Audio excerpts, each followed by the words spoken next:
నమస్తే welcome to 6 TV ముందుగా details చూస్తే భైంసా పట్టణంలో అయ్యప్ప స్వాములు వినూత్నంగా నిరసన వ్యక్తం చేశారు.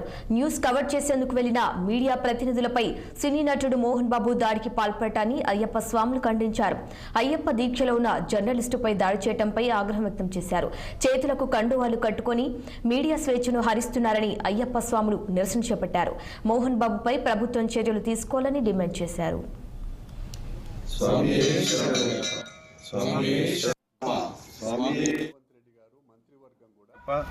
నిన్న జరిగినటువంటి మోహన్ బాబు కుటుంబ కలహాలలో విచారణకు వెళ్ళినటువంటి రిపోర్టర్ ఒక అయ్యప్ప స్వామి దీక్షపరుడై ఉండగా అతను అయ్యప్ప దీక్షలో ఉన్నాడని కూడా చూడకుండా విచిత్రరహితంగా మోహన్ బాబు గారు తనపై దాడి చేసిండు.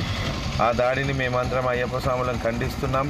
అలాగే మోహన్ బాబును త్వరగా శిక్షించాలని మేము ప్రభుత్వాన్ని కోరుతున్నాం. స్వామి శరణం, స్వామి శరణం శరణం. కుటుంబ వివాదాల నేపథ్యంలో మంచు మనోజ్ ఆసక్తికర